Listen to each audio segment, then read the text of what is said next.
Picture a world where the stroke of a pen could do what thousands of soldiers could not: halt an advancing army, secure a kingdom's frontier, or even shape the destiny of nations. This was the hidden power of medieval cartographers, artists and strategists who worked in shadowed chambers, transforming blank parchment into psychological battlefields. Their creations were more than guides; they were weapons of influence, carefully crafted to bend perception and enforce boundaries that no army dared violate. With every line they drew, every mountain they exaggerated, and every monster they sketched in the margins, these masters of geography were quietly redirecting the flow of history itself. We often think of borders as things built with stone or defended by soldiers, but some of the most enduring frontiers in history existed first and most powerfully in the mind. These unseen lines were drawn not by generals, but by scholars, monks, and visionaries who understood something profound: that what people believe about a place can be more decisive than the place itself. Through a blend of artistry, secrecy, and cunning, these cartographers created maps that served as both shield and sword for kings and popes, documents so persuasive they could deter invasions, justify conquests, and even sanctify theft, all without a single drop of blood being spilled. Join me on a journey back to an age of whispered secrets and guarded knowledge, where maps were treasures more valuable than gold, and the cartographers who made them were the unseen architects of empire. We'll explore how these illustrators of reality used everything from sacred symbolism to deliberate deception, turning geography into a theater of silent conflict. And as we uncover their methods and motivations, we may just find that the borders they drew centuries ago still shape the world we live in today, reminding us that sometimes the most powerful walls are the ones we cannot see. To understand how a simple drawing could command such authority, we have to travel back to the crumbling edges of the Roman Empire, a time when the known world seemed to be shrinking. As great libraries faded and long-traveled roads fell into disrepair, geographic knowledge became fractured, localized, and incredibly precious. It was in this climate of uncertainty that the first seeds of cartographic secrecy were sown, not in vast imperial bureaus, but within the quiet, hallowed walls of monasteries. Here, in isolated scriptoria lit by candlelight, monks became the unlikely guardians of the world's shape. They meticulously copied and recopied ancient texts like Ptolemy's Geographia, but they were not merely preservationists. They were active participants in a new kind of creation. Each map they produced was a unique artifact, painstakingly drawn on treated animal skin, or vellum, a process so labor-intensive that a single map could represent months of dedicated work. This inherent rarity immediately elevated these documents from mere tools to treasured possessions, often locked away in royal treasuries or church vaults alongside crowns and holy relics. Their value, however, went far beyond the cost of their materials. Kings and popes quickly recognized that a map was more than a picture, it was a declaration. A ruler struggling to solidify control over a disputed borderland could commission a map that clearly and unquestionably showed that territory within his domain.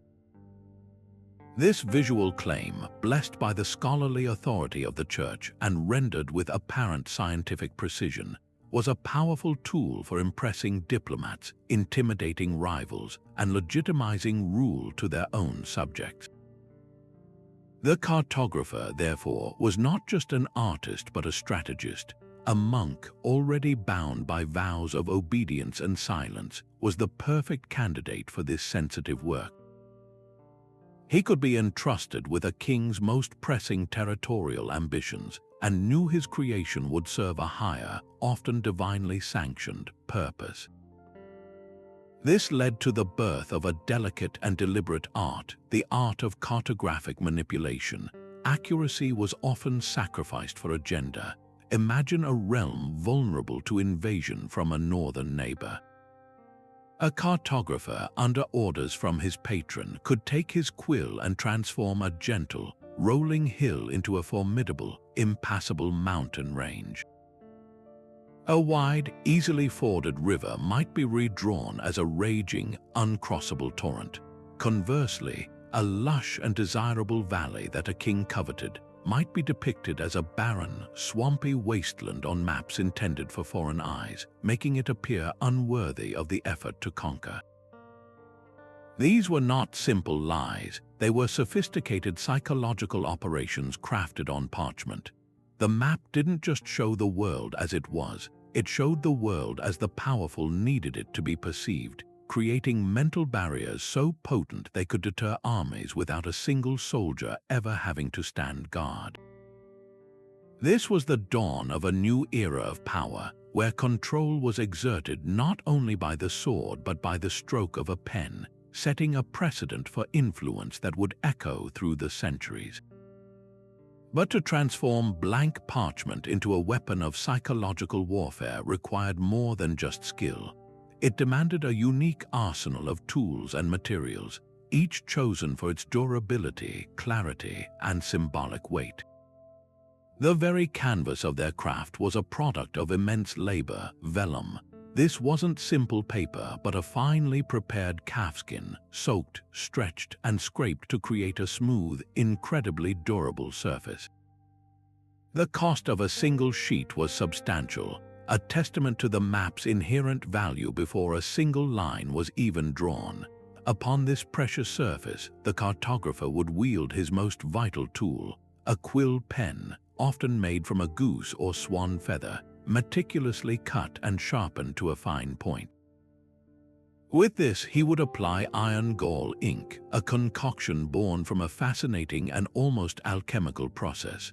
It was made by combining tannic acid, extracted from oak galls, a kind of growth found on oak trees, with iron sulfate. This created a fluid that went onto the vellum, a pale, bluish-gray, but gradually oxidized into a deep, rich, and permanent black, ensuring the borders they drew would literally stand the test of time. For the complex task of actually measuring the world they sought to represent, these scholars turned to instruments of remarkable ingenuity, many of which were not European inventions at all. The astrolabe, a sophisticated brass calculator of the heavens, and the quadrant used for measuring angles, were technologies perfected by Islamic scholars. European cartographers adapted these tools, using them to calculate latitude by observing the sun or the North Star. Yet, their use in the field was rare and dangerous. The most sensitive geographical data was often gathered second-hand from travelers, merchants, and yes, even spies, then brought back to the safety of the cloistered workshop. Here, the cartographer would use a simple compass to draw perfect circles for wind roses and a straight edge to plot precise lines of latitude and longitude, creating a grid upon which to build his masterpiece. But this grid was merely a skeleton, a framework of supposed accuracy upon which a body of deliberate deception could be artfully constructed. The true genius of these maps lay not in their broad outlines, but in their minute details, a secret language of symbols and annotations known only to a select few. A cartographer might depict a forest with unusual density, the trees drawn in a specific, repetitive pattern that, to an informed observer, signaled a safe route for moving troops unseen. A seemingly innocuous cluster of rocks in a river delta could be a coded marker for a shallow ford, a vital tactical secret. A winding river bend might be exaggerated just enough to suggest it was the perfect site for an ambush, discouraging enemy commanders from ever venturing that way. These were the lies that told a greater truth for their patrons. Every dot, every line, every carefully chosen word in the margins was a potential piece of strategic intelligence, disguised as mere decoration. This cryptographic aspect elevated the cartographer from a simple draftsman to a master of information security, a keeper of state secrets etched in plain sight. And because each map was a singular, handcrafted object, it possessed a unique character and value that is almost unimaginable in our age of digital duplication. A single map could represent a year or more of dedicated, painstaking labor. The cost in materials alone, the vellum, the rare pigments for color like lapis lazuli for blue or vermilion for red, was astronomical. But its true worth was geopolitical. Possessing the most accurate, detailed, and strategically annotated map of a rival kingdom's borderlands was like holding the key to their defenses. It was intelligence more valuable than a chest of gold, because it could be used to acquire chests of gold or to prevent an enemy from taking your own. In an era where territory was the ultimate source of wealth and power, these cartographers didn't just draw maps. They minted the currency of empire, one meticulous, secret-laden line at a time. Within the thick stone walls of secluded monasteries, a quiet revolution in mapmaking was taking place. These religious communities, often perched in remote locations, became the unexpected engines of cartographic progress, not through conquest, but through contemplation. Isolated from the constant political turmoil of the outside world, monasteries like St. Gall in Switzerland and Monte Cassino in Italy provided the perfect environment for the slow, meticulous work of preserving knowledge. Their libraries, or scriptoria, were filled with the soft scratching of quills on vellum, as monks dedicated their lives to copying not just religious texts, but also the few surviving ancient geographical works from Greece and Rome. This put them in a unique position. They were among the very few people in Europe with access to 1,000 years of accumulated geographic wisdom, from Ptolemy's coordinates to accounts of Roman roads. Furthermore, monasteries were not entirely cut off. They were nodes in a vast network connected to other religious houses across the continent and even beyond. Pilgrims, traders, and diplomats traveling along well-established routes would often seek shelter within monastery walls, bringing with them stories, sketches, and first-hand accounts of distant lands, routes, and peoples. A monk in a German abbey could, over a lifetime, compile a surprisingly detailed mental picture of the world from the Holy Land to the British Isles based on these travelers' tales, which he would then translate into ink and parchment. Yet this privileged access to information came with a powerful filter, a deeply ingrained religious worldview. The primary purpose of a monastic map was rarely just navigation, it was instruction.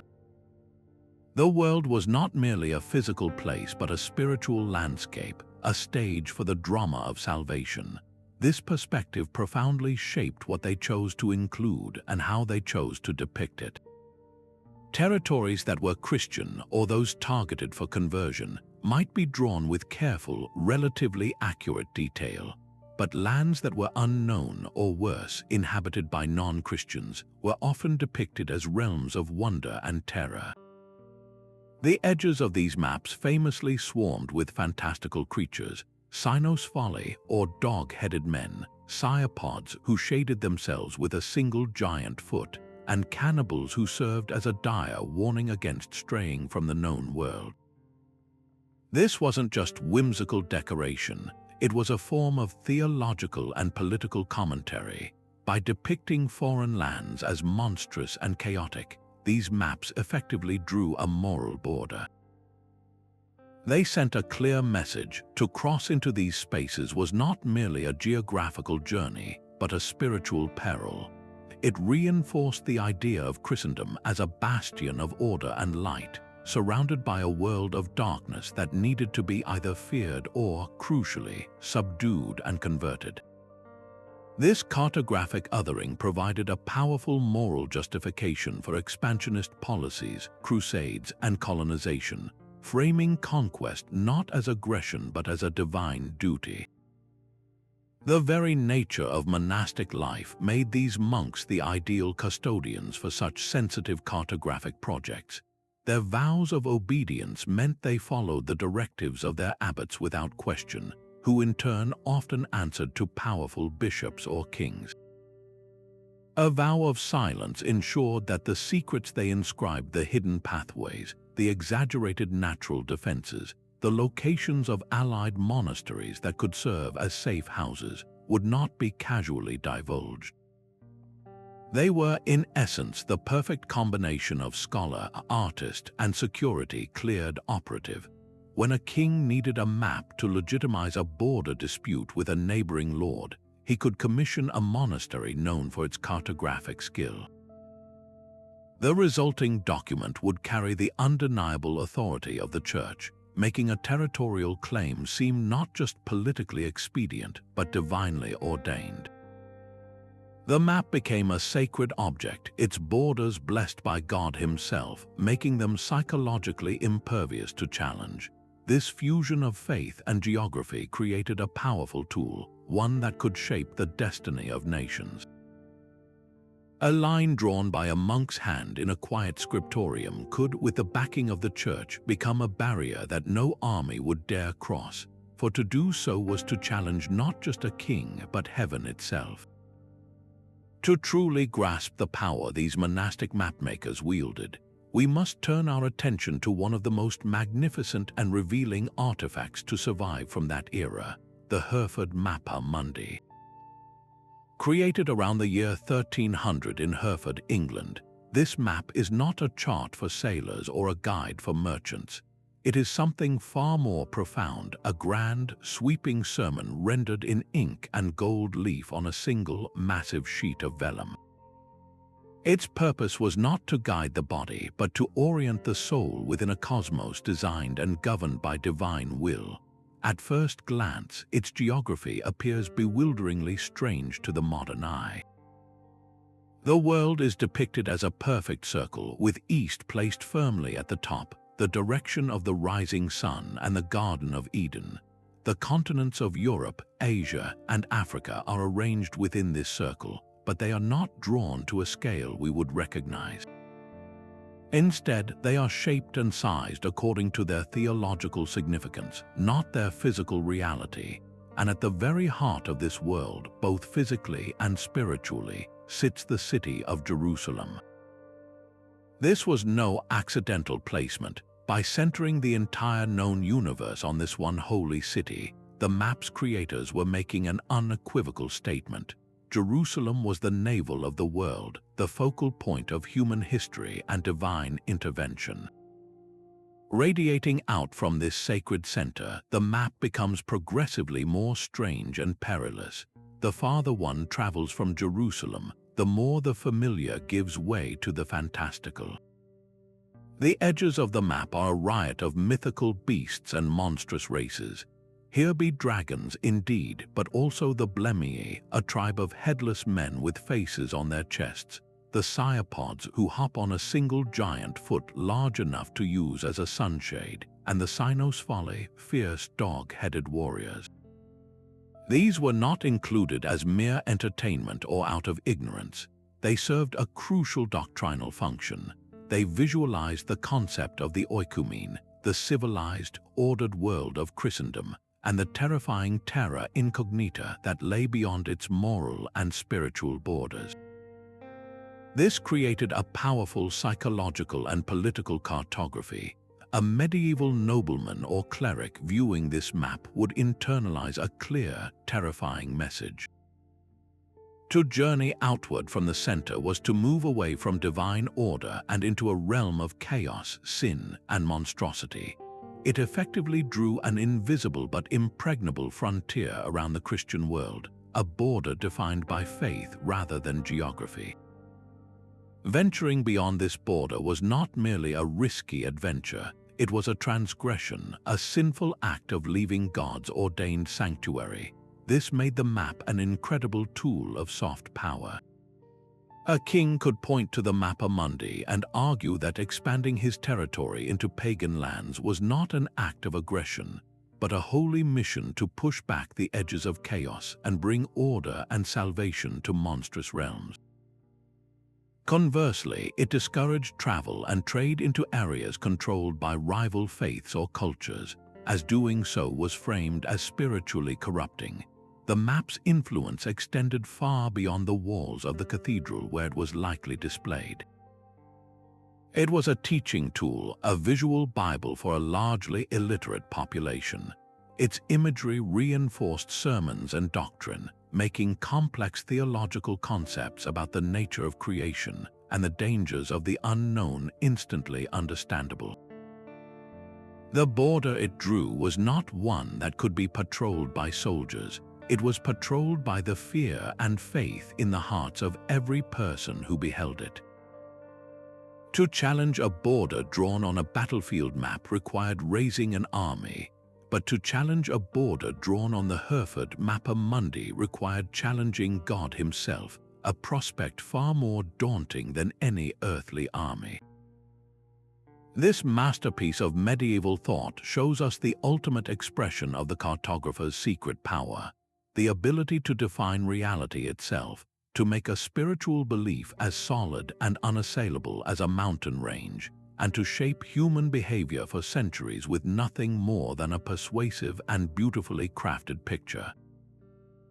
While European monastic scriptoria were safeguarding a faith-based view of the world, a brilliant and parallel tradition of cartography was flourishing under the Islamic caliphates, one rooted in mathematics, astronomy, and a thirst for empirical knowledge. This was the golden age of Islam, a period when scholars in cities like Baghdad, Cordoba, and Palermo were not just preserving the classical knowledge of Greece and Rome, but were actively revolutionizing it. They made breathtaking advances in algebra, trigonometry, and observational astronomy, all sciences that are the very foundation of accurate map-making. Islamic cartographers saw the world through a lens of commerce and cosmology, creating maps that were intended to facilitate trade, guide pilgrims on the Hajj, and represent the vast, interconnected expanse of the known world from the Atlantic to the Indian Ocean. Their work was characterized by a remarkable inclusivity, often accurately depicting diverse cultures and religions without the monstrous caricatures common on European maps. For these scholars, geography was a science of connection, a way to understand Allah's creation through precise measurement and the shared journeys of humanity. The pivotal figure who bridged these two worlds was the Arab geographer Muhammad al-Idrisi.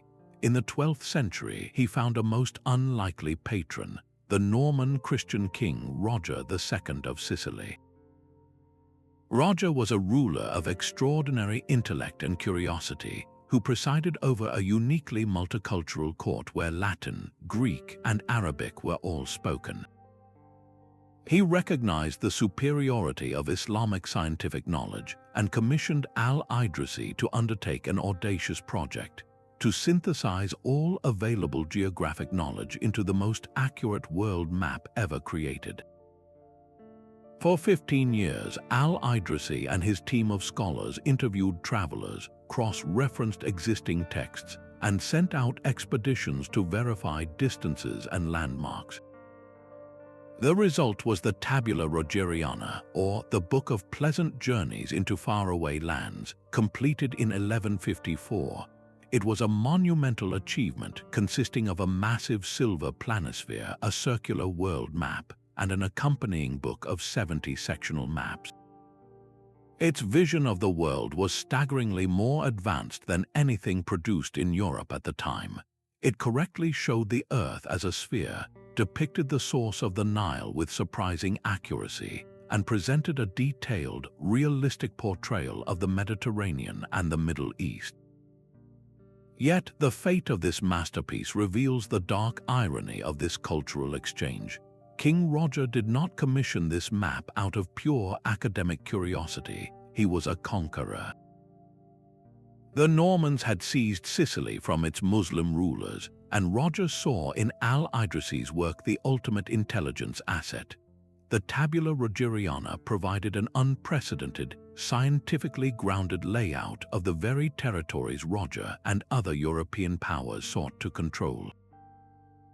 Once this Islamic knowledge entered European hands, it underwent a subtle but profound transformation. The original context of inclusivity and scientific wonder was stripped away. The map was copied and recopied, but its copies often omitted the rich cultural annotations, the respect for foreign places, and the spirit of connection. Instead, European cartographers and their royal patrons cherry-picked the geographical data to serve a new purpose: territorial ambition. The very accuracy of Idrisi's work was used to draw more precise borders for conquest. Coastlines and mountain ranges, meticulously charted by Muslim scholars, were now used to plan crusades and justify invasions. The map that was born from cross-cultural collaboration became a weapon for cultural domination. This process represents a fascinating and troubling form of cartographic appropriation. European powers were happy to consume the fruits of Islamic science, but rejected the worldview that produced it. They took the lines and shapes but left behind the soul. A border drawn using Idrisi's precise longitude was no longer just a geographical feature. It was now a line of Christian claim, a boundary between the civilized and the infidel, even if the science behind it came from the very culture being othered. This created a bizarre dissonance where the most accurate maps based on Islamic math were being used to promote the most inaccurate and prejudiced political narratives. The legacy of this theft is profound. It demonstrates that a border is never just a line, it is an idea. And the most powerful borders of all are those drawn not with local knowledge, but with borrowed authority, where the sophisticated tools of one culture are weaponized by another to redefine the world in its own image, creating divisions that were as much about ideology as they were about geography. But the most potent borders on these maps were not drawn with lines of ink, but with stories of wonder and terror. Cartographers understood that the human imagination is a far stronger barrier than any wall, and they weaponized this knowledge by weaving powerful myths and legends directly into the geography itself. Consider the enduring tale of the Gates of Alexander, a story that originated with the conquests of Alexander the Great. Medieval maps frequently depicted this legendary barrier, often shown as a massive iron gate or an impassable mountain range built by Alexander to imprison the monstrous tribes of Gog and Magog, who were prophesied to unleash apocalyptic chaos upon the world if they ever broke free. By inscribing this myth onto their maps, often placing it in the Caucasus Mountains or Central Asia, cartographers were doing something incredibly clever. They were transforming a vast, unknown, and potentially valuable swath of territory into a divine quarantine zone. For a king or a general contemplating expansion eastward, the map didn't just show a physical obstacle, it presented a theological and existential threat. To breach that border was not merely a military campaign, it was to risk unleashing the end of days. The cost of deploying an army to such a place was not just measured in gold and soldiers, but in the potential damnation of all Christendom. This made the border psychologically unassailable, a perfect example of how a story could do the work of 10,000 garrison troops. Equally persuasive was the mysterious and alluring kingdom of Preston, a mythical Christian priest king believed to rule a fabulously wealthy and powerful empire somewhere in the depths of either Africa or Asia. For centuries, this legend persisted on maps, a shimmering mirage of a powerful ally waiting to be found. On one hand, the myth could encourage exploration, promising a glorious reunion with a lost Christian brother that would crush Islam between two fronts. But on the other, it served as a subtle border itself, the constant, shifting location of Prester John's kingdom, always just beyond the known world, acted as a lure that directed exploration along specific, desired pathways. It created a cartographic carrot on a stick, encouraging European powers to invest in voyages that skirted the territories of their Muslim rivals in a long, hopeful loop to find this ally, rather than launching a direct, costly frontal assault. Furthermore, by depicting a powerful Christian realm already in possession of these distant lands, the map implicitly staked a claim. It suggested that these areas were not truly empty or available for the taking by others. They were already under the dominion of a Christian monarch, making any rival European claim seem like an act of theft against a fellow believer. The myth thus drew a border of religious ownership that was invisible but widely acknowledged. And then there were the edges of the world, which on medieval maps were not merely blank but filled with active, terrifying danger. The phrase, "Here be dragons," is the most famous cliché, but the reality was far more vivid and varied. Sailors venturing too far into the Atlantic might, according to the maps, slip off the edge of the flat earth into a bottomless abyss. Other charts depicted seas boiling with monsters, leviathans large enough to swallow ships whole, serpents that could crush a hull, and sirens whose songs led entire crews to a watery grave. These were not the fanciful doodles of bored artists. They were calculated risk assessments rendered in pictorial form. For a merchant prince considering funding an expedition, or a sailor signing onto a crew, these images had a real, chilling effect. They raised the perceived cost of exploration beyond any potential reward. Why risk certain, monstrous death for the vague promise of spices or gold? This cartographic strategy was brilliantly effective for European powers who wished to maintain a monopoly on existing trade routes they already controlled. By making the unknown appear not just unknown but knowingly lethal, they discouraged competitors from even trying to find alternative pathways to the riches of the East. The borders of the known world became, in effect, the borders of their commercial empire, patrolled not by navy ships but by brilliantly illustrated sea monsters. These maps show us that the greatest power these cartographers wielded was not over geography, but over the human mind itself. They mastered the art of making fear their ally, drawing borders out of thin air that were respected for centuries because everyone believed they were real. Beyond the quiet scriptorium and the scholarly debate, the work of the cartographer often demanded a far more dangerous and clandestine life. Many of these master mapmakers were not just artists or monks. They were intelligence agents, operatives in a shadow war where information was the ultimate weapon. Disguised as pious pilgrims on a sacred journey, humble merchants seeking new trade, or even itinerant scholars, they traveled into the very heart of enemy territory or contested borderlands. Their pilgrimage staff might conceal a measuring rod. Their merchant's ledger was filled not just with prices, but with sketches of castle walls and notations about river depths.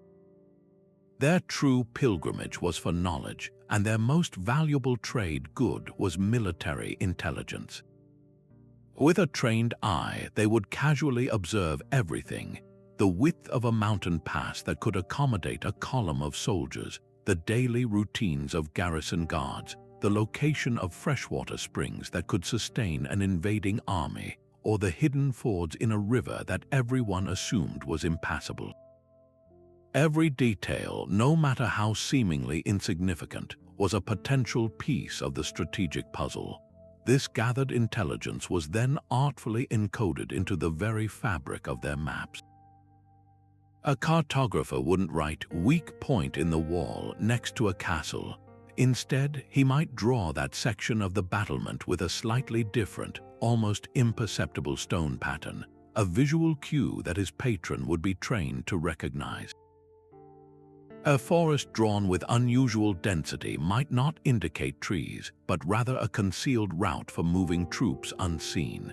The specific flourish on a letter in a place name could be an acrostic, spelling out a hidden message about local alliances or the temperament of a regional lord.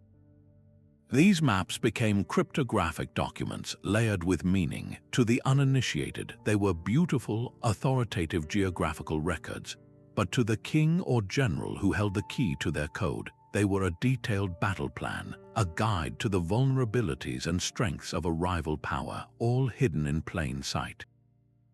A stark and famous example of this high-stakes espionage was the anonymous surveyor employed by Edward I of England, known as Longshanks, in his brutal campaigns to subdue Scotland. The Scottish Highlands were a mystery to the English, a vast, rugged, and clan-dominated landscape that offered a natural defense to its inhabitants. Edward needed to break that advantage. He commissioned a map, and a cartographer, likely posing as a traveler or a cleric, ventured into this hostile territory. The resulting document was a masterpiece of military intelligence. It didn't just show mountains and glens, it detailed the territorial boundaries of the various Highland clans, noting their allegiances, their rivalries with one another, and the locations of their primary strongholds. This information was far more devastating than any topographical feature. Edward used this map not just to navigate the physical landscape, but to manipulate the human one.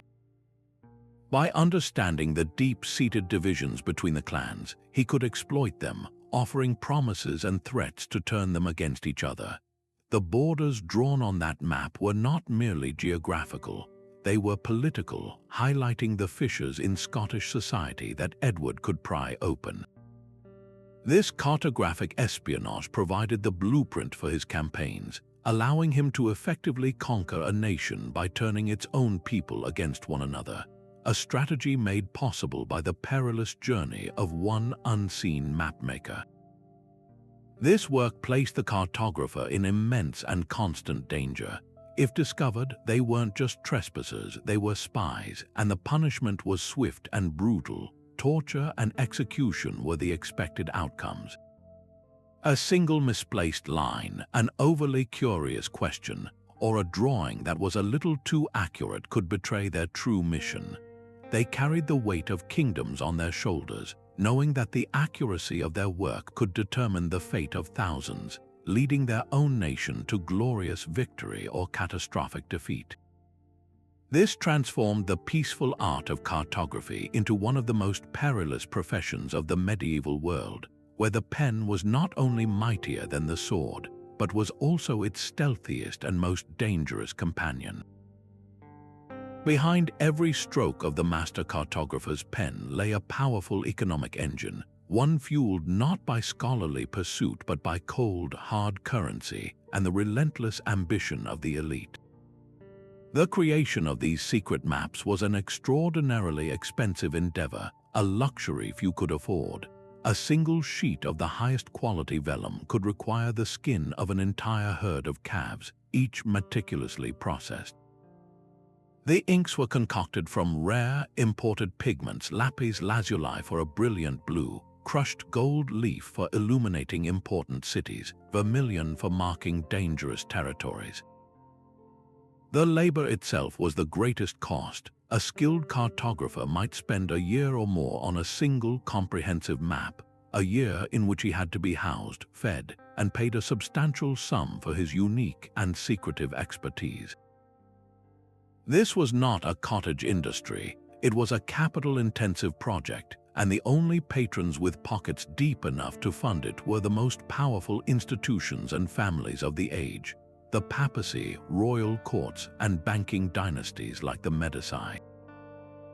For these patrons, a map was not a work of art to be admired. It was a strategic investment, a tool for generating and consolidating power that promised returns far exceeding the initial outlay. Consider a merchant banking family like the Medici, whose vast fortune was built on international trade. Funding a cartographer to accurately chart the Mediterranean Sea was akin to buying a premium business intelligence report. The resulting map could reveal the fastest, safest sea lanes, the locations of pirate havens to avoid, and the best ports for trading specific goods. This information provided a decisive competitive advantage, allowing mid-sized ships to move goods faster, cheaper, and more safely than their rivals, securing their dominance and multiplying their wealth. For the Vatican, commissioning a map that clearly showed the Papal States' borders extending into a disputed region was a far cheaper and more effective way to assert ownership than raising a costly army to invade it. The map became a legal document, a form of propaganda, and a deterrent all in one. Its cost a mere fraction of the military expenditure it helped to avoid. This led to an insidious demand for exclusivity. A patron paying such a fortune would never allow their prized cartographer to sell his services to the highest bidder. These maps were created under strict contracts of secrecy, often with dire consequences for any violation. The cartographer was effectively bound to his patron, and the final product was a state secret of the highest order. It was locked away in a private library or a fortified treasury, accessible only to the ruler and their most trusted advisors. This control of information created a profound and deliberate inequality. The patron who possessed the best maps held an overwhelming advantage. They knew the lay of the land, the weaknesses of their rivals, and the pathways to wealth in a way others simply could not. This knowledge gap was itself a form of border, an invisible wall between the informed elite and the ignorant masses, and between competing powers. A rival king, operating on outdated or deliberately false maps, might waste resources fortifying the wrong border or send his fleet into a treacherous dead end, all because he lacked the geographical intelligence his opponent had purchased. This economic reality transformed cartography from a scholarly discipline into a potent instrument of class warfare and geopolitical manipulation. It ensured that the power to define the world, to draw its borders, name its features, and declare what was known and unknown remained exclusively in the hands of the wealthy and the connected. They decided what truths were worth buying and which falsehoods were worth propagating. By controlling the maps, they controlled reality itself for everyone else, perpetuating a system where knowledge was not power, it was property, and it was the most valuable property of all. The lines on these maps didn't just divide continents. They divided the world into those who knew and those who did not, ensuring that the right to cross borders, both physical and economic, was a privilege reserved for the few who could afford the price of admission. The true test of a map's power wasn't in a king's war room, but in the heart of a common soldier standing at the edge of the unknown. For the men expected to march into hostile territory, a cartographer's drawing was not a suggestion, it was a prophecy. A general poring over a lavishly illustrated chart might see a strategic opportunity or a logistical challenge. But for the infantryman, that same map depicted his immediate future, a forecast of the terrain he would have to cross, the dangers he would face, and quite possibly the place where he would die. When that document, blessed with the authority of the church and the crown, depicted a mountain pass as a sheer, unscalable cliff face or a forest as an impenetrable, monster-haunted thicket, it didn't just describe the land, it defined the limits of human courage. An army's morale, that fragile yet essential force, could be broken before a single arrow was ever knocked, not by an enemy battalion, but by a carefully drawn line on a piece of parchment. This form of psychological warfare had a tangible and often decisive impact on military strategy. Consider a medieval commander, like a Norman baron contemplating an incursion into the Welsh Highlands. His scouts bring back conflicting, fearful reports of narrow valleys and sudden fogs, but his most trusted asset is a map commissioned at great cost from a distant monastery, which depicts the entire region as a jagged labyrinth of impossible peaks and bottomless chasms. Even if his own eyes told him the hills were rolling and passable, the authority of the map, a scientific and divine document, would plant a seed of profound doubt. The risk of leading his army into a topographical trap, one foretold by the most learned men of the age, was too great.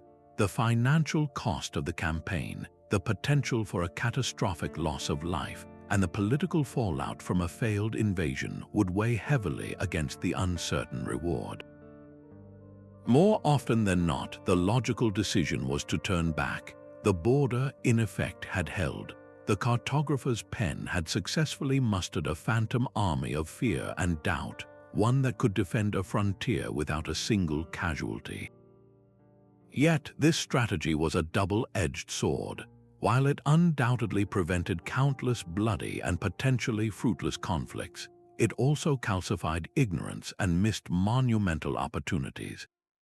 A border region depicted as a cursed wasteland might in reality be a fertile valley, rich with resources and inhabited by people open to trade or alliance.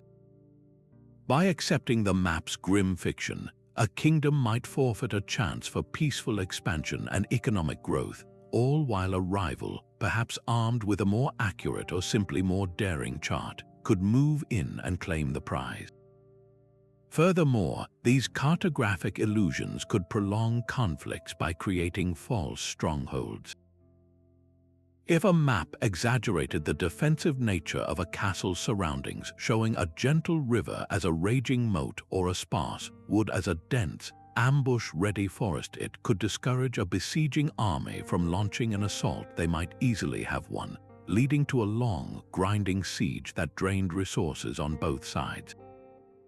The map, intended as a tool for clarity, could become a source of strategic blindness, locking entire generations into a flawed understanding of their own world. The most fascinating aspect of this phenomenon was how it became a self-fulfilling prophecy, reinforced by the very soldiers it was meant to guide. A young recruit, raised on stories from maps that showed the edges of the world teeming with monsters, would march into an unfamiliar forest already gripped by a primal fear. Every strange sound in the night, the call of an unknown bird, the rustle of a boar in the underbrush, would be filtered through that fear and interpreted as confirmation of the map's horrors. Upon returning home, his accounts of the campaign would be embellished with these personal encounters with the unknown. He wouldn't say he heard an odd animal, he'd swear he heard the haunting cry of a dragon just beyond the tree line. These soldiers' tales, told and retold around campfires and in taverns, would then feed back into the cultural consciousness, becoming the new, eyewitness sources that future cartographers would use to update their maps.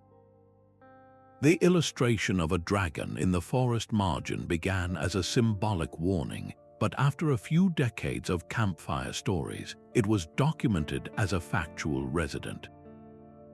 The cartographer's illusion thus escaped the page and marched directly into reality, shaping the ground truth for generations to come, proving that the most enduring borders are not those made of stone and mortar, but those built from stories and belief. While the grand scriptoria and royal courts were dominated by men, a quieter, yet no less profound, cartographic tradition was flourishing behind the walls of convents, led by the minds and hands of women. To overlook their contributions is to miss a crucial dimension of medieval mapmaking, one that blended mystical vision with earthly authority in a uniquely powerful way. The most famous of these figures is Hildegard of Bingen, a 12th century abbess, composer, theologian, and yes, a cartographer of the soul. Her work, however, looked nothing like the detailed territorial charts we've discussed.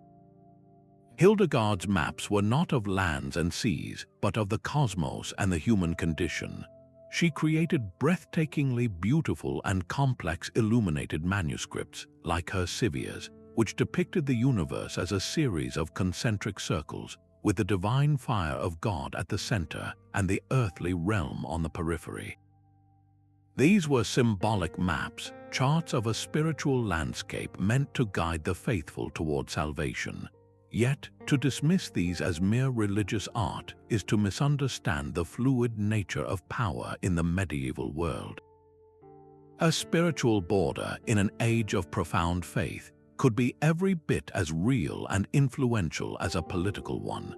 When a visionary like Hildegard received a divine revelation and translated it into a visual diagram showing the structure of creation, it was not considered her opinion. It was treated as a direct communication from God. This gave her cartography an authority that was virtually unassailable. If her cosmic map depicted a harmonious, divinely ordered universe with a specific hierarchy from angels down to humanity, it implicitly endorsed the social and political hierarchies on Earth. A king's right to rule could be visually legitimized by being placed within this larger, God-given structure. A border between two warring lords, if it could be rhetorically framed as maintaining this divine order, gained a moral weight that made it incredibly difficult to challenge. To cross such a border was not just an act of war, it was an act of impiety, a disruption of the cosmic plan itself. Other women in convents across Europe engaged in similar work, though their names are largely lost to history. Within these female-led communities, women had access to education, books, and the time for deep contemplation necessary for such complex projects. Their maps often focused on pilgrimage routes, not as practical guides for travelers, but as spiritual pathways. They would chart the journey to holy sites like Jerusalem or Santiago de Compostela, emphasizing the spiritual trials and transformations a pilgrim would undergo at each stage. This, in effect, drew a border around the concept of a sacred journey, defining what a true pilgrimage was and, by extension, what it was not. It created a standard against which all such travels were measured, influencing which routes received funding, protection, and official church endorsement. This had very real economic and political consequences, determining which towns flourished as stopovers and which were bypassed and forgotten. The work of these women cartographers forces us to expand our definition of what a map is and what a border can be. They remind us that the most formidable barriers are not always mountains and rivers, but ideas about order, sanctity, and divine will. Their legacy challenges the long-held stereotype of medieval cartography as an exclusively male, pragmatic, and military-minded pursuit. It reveals a parallel tradition where intuition and intellect, faith and geography were woven together by women who wielded their pens to map the boundaries of both heaven and earth, proving that influence could be exerted not from a throne, but from a quiet scriptorium in a remote convent, by drawing a line that God himself had ordained. Yet for all its revolutionary promise, the printing press did not herald a simple age of cartographic transparency. Instead, it created a new and more complex battleground for information, where control was no longer exerted through the scarcity of knowledge, but through its overwhelming and carefully managed abundance. A king could no longer simply lock the soul map away in a vault. Now he had to worry about what version of the world was circulating in 100 different coffee houses and merchant guilds. The response was not to reject the new technology, but to master it. Rulers and governments quickly established the role of the official state cartographer, a position with a very clear mandate to produce the definitive, authorized version of the world that supported national interests. These state-sanctioned mapmakers were no longer solitary monks or independent scholars. They were civil servants, their work subject to rigorous review and approval by the very powers whose agendas it was designed to promote. This gave rise to a sophisticated new form of cartographic propaganda, a printed map intended for public consumption and meant to stir patriotic fervor might dramatically exaggerate the size and unity of the kingdom, stretching borders outward to absorb contested territories or diminishing rival nations to seeming insignificance. Sensitive information, like the location of a new coastal fortress or the navigable depth of a strategic river, could be simply omitted from public editions, creating two tiers of knowledge, one for the military and the elite, and a sanitized, less accurate version for everyone else.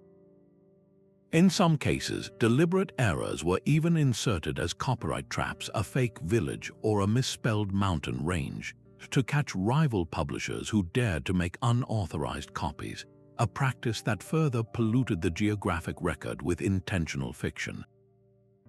The border between truth and deception, once a fine line drawn by a single hand on a single map, was now mass-produced, its distortions reaching an audience of thousands, all of whom believed they were looking at an objective picture of the world. The very nature of borders themselves began to transform under this new regime. In the age of manuscript maps, a frontier was often a fuzzy, contested zone, a fact reflected in the vague, illustrative ways they were drawn. But the printed map, with its crisp, black lines and standardized symbols, presented borders with an illusion of perfect scientific precision. A dotted line could become a solid, impregnable barrier on the page, hardening a disputed claim into an unquestionable fact through sheer repetition. This cartographic confidence trick made borders more ideological than ever before. They were no longer just reflections of military control or topographical features, but powerful statements of national identity and ambition, printed and sold to a public eager to see their country defined in such bold, certain terms. The democratization of the map, therefore, was a double-edged sword. It put geographic knowledge into more hands than ever, but it also put propaganda into those same hands, allowing rulers to draw borders not just on the land, but directly onto the minds of their people, with an efficiency and scale that the secret cartographers of old could never have imagined. Just a year after Columbus first stumbled upon the Caribbean, a different kind of discovery was taking place in the Spanish court, one that would define the fate of continents. The news of new lands across the ocean ignited a fierce rivalry between Europe's two great seafaring powers, Spain and Portugal. Both kingdoms, devoutly Catholic and flush with the zeal of the Reconquista, now saw an entire world open for conversion and conquest. But their competing claims threatened to plunge Christendom into a costly war neither side could afford. The solution did not come from a battlefield, but from a map and the highest spiritual authority on earth. Pope Alexander VI, himself a Spaniard, issued a series of decrees known as the Papal Bulls of Donation. These were extraordinary documents. With the authority of God himself, the Pope drew a line from north to south down the Atlantic Ocean, 100 leagues west of the Cape Verde Islands. Everything to the west of this line, all lands discovered and undiscovered, was granted exclusively to Spain. Everything to the east belonged to Portugal. This was the ultimate expression of cartographic power, a border drawn not through geography, but through divine fiat, creating a frontier in the empty vastness of the sea that no ship could physically cross without trespassing. But the papal line was imprecise, a theoretical division that sparked immediate practical problems. The Portuguese king, John II, argued vehemently that the line stifled his nation's ability to sail south and east around Africa to reach the Indies. This diplomatic pressure led to a historic meeting in the small Spanish town of Tordesillas in 1494. Here, the two powers negotiated a new line, moving it 370 leagues west of the Cape Verde Islands. This single adjustment, bargained over a map in a European room thousands of miles away, would have unimaginable consequences. It ultimately granted Portugal the eastern bulge of South America, what would become Brazil, while giving Spain the rest of the continent. The map used in these negotiations was the key instrument, and its vagueness was its most powerful feature. the cartography of the Atlantic was still speculative. No European had accurately charted its full width or knew what lay along this new meridian. The map likely showed the Cape Verde Islands and a sweeping, empty ocean, allowing both parties to believe the line served their interests. The Spanish were convinced the entire New World lay on their side, while the Portuguese were satisfied they had secured their African route and perhaps a few extra islands. This deliberate ambiguity was the heart of the diplomatic success. It allowed both crowns to save face and claim victory, preventing an immediate war. They had agreed to a shared reality based on a geographical fiction, a border that existed only on parchment and in the collective agreement of two powerful courts. But the true fiction was far greater. The Treaty of Tordesillas is a stark lesson in the arrogance of cartographic imposition. The Spanish and Portuguese were not dividing land, they were dividing their right to conquer land. The treaty completely ignored the fact that these territories were already home to millions of indigenous people with their own complex societies, borders, and sovereign rights. The map upon which the line was drawn was a blank slate, a terra nullius waiting for European names and European ownership. The millions of people already living there were simply erased from the cartographic equation, transformed from inhabitants into obstacles. This border, sanctified by the Pope and legitimized by a treaty, became the legal and moral justification for centuries of colonization, exploitation, and cultural genocide. It declared entire civilizations invisible because they did not appear on the European map, reducing their homelands to prizes to be carved up by distant powers. The lasting impact of this cartographic diplomacy is etched into the very map of South America today. The massive Portuguese-speaking nation of Brazil exists as a direct result of that moved line, a colossal geographic anomaly in a continent otherwise dominated by Spanish language and culture. The treaty set a precedent that would echo through the age of exploration, establishing that European powers could sit around a table and use a map to divide the world among themselves, with no regard for the people who already called it home. It demonstrated that the most powerful borders are not those defended by armies, but those authorized by maps lines that create reality through the sheer force of belief and agreement, consequences be damned. The cartographers who drew that fateful line did not use ink. They used the authority of God and the crown to create a border that would shape millions of lives for centuries, proving that a pen in the right hands could be the most devastating weapon of all. To truly understand the persuasive power of these maps, we must learn to read them not as we read maps today, but as a medieval elite would have, seeing each line and illustration not just as geography, but as a rich and deliberate symbolic language. This was a visual code, a system of signs and shorthand that conveyed complex political, religious, and strategic messages to the small, educated class who were literate in its meanings.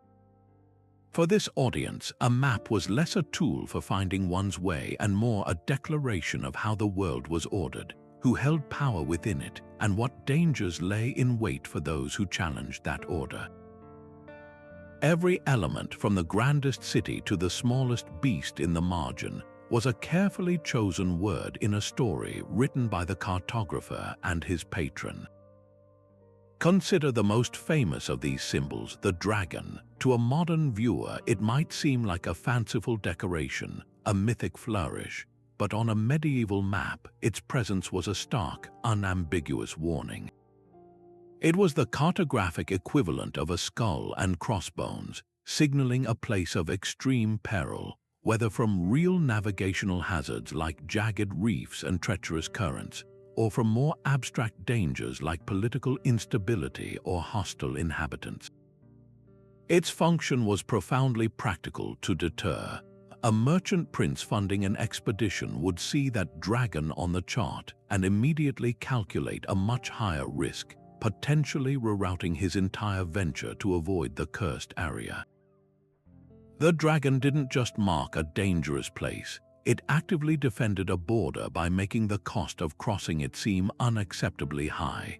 Conversely, the symbol of a castle or a series of towers was a statement of control and sovereignty. A lone castle drawn on a hill might represent the seat of a local lord, but a string of them drawn along a river or a mountain pass was a powerful political message. It visually communicated a fortified, defended frontier, a continuous zone of authority that was actively patrolled and held. An opposing military commander studying such a map wouldn't just see a topographical feature, he would see a clear, fortified border manned by garrisons. This could be enough to dissuade an invasion, saving the defending kingdom the immense expense of actually stationing thousands of soldiers along that entire length. The cartographer's pen had effectively raised an army made of ink, a defensive force that existed purely in the mind of the enemy. This symbolic language extended to the natural world as well.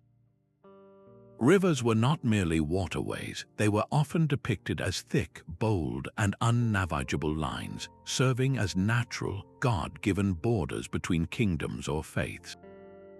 A forest drawn with particularly dense, dark foliage might symbolize a place of mystery and lawlessness, a zone outside the control of the crown where outlaws or rival forces could hide.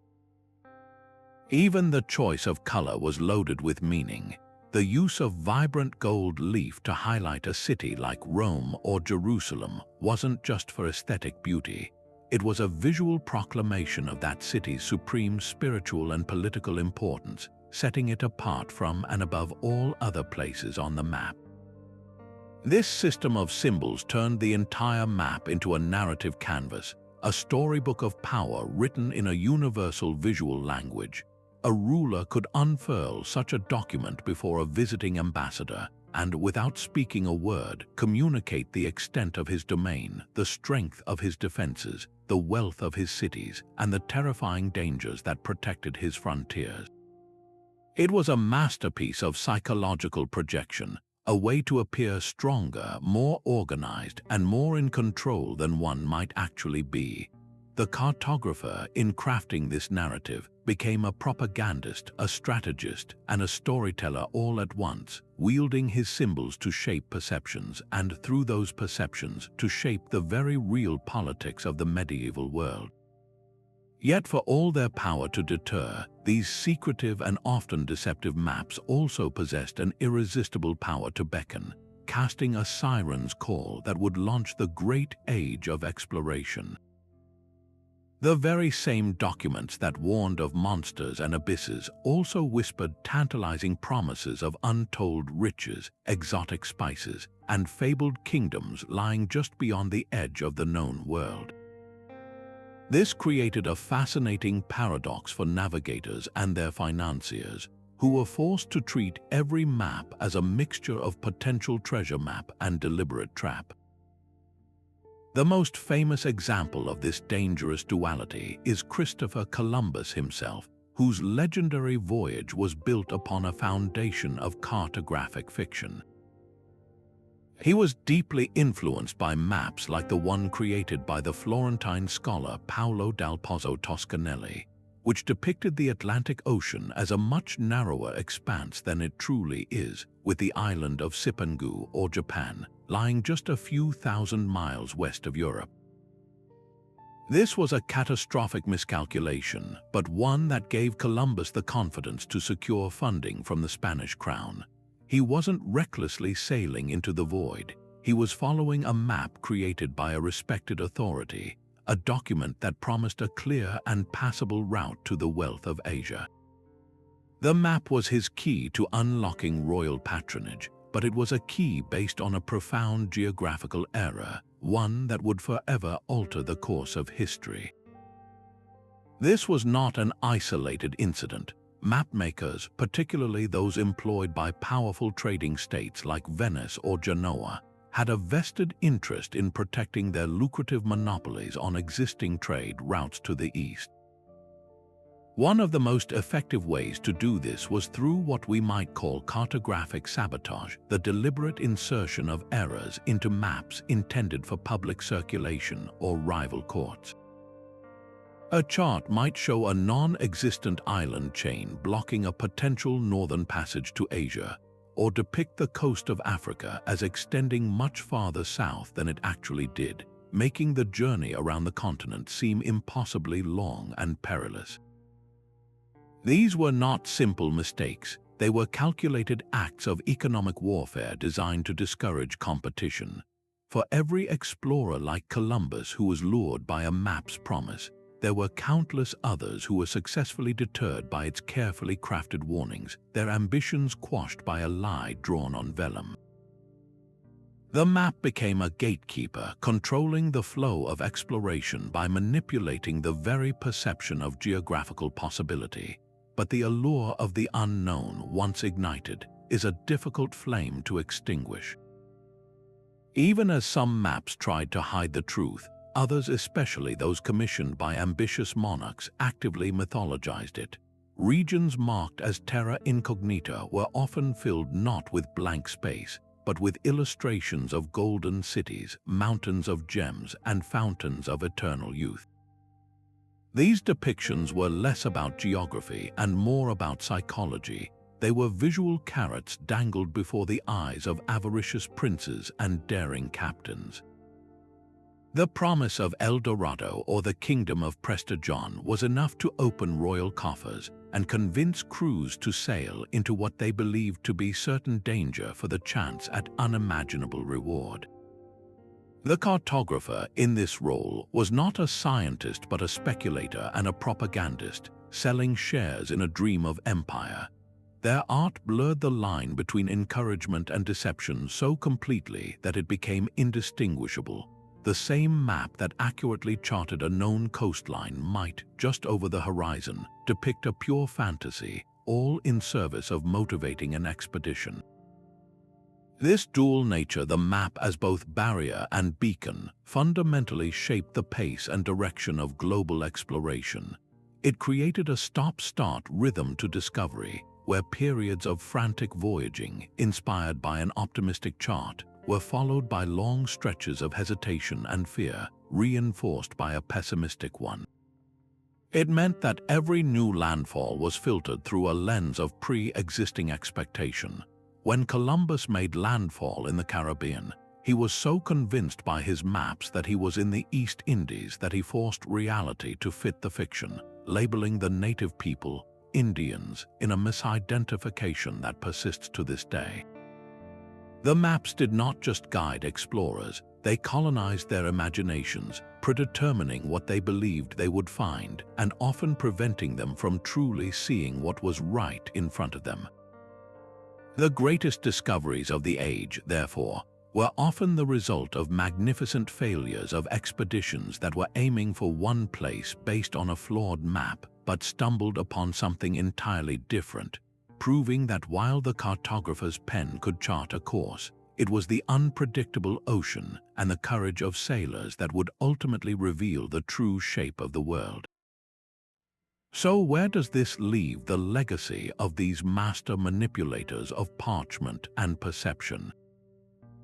Were they visionary strategists who used their intellect to prevent bloodshed and bring order to a chaotic world? Or were they cynical villains, the spin doctors of their day, providing the moral and geographical justifications for conquest and erasure?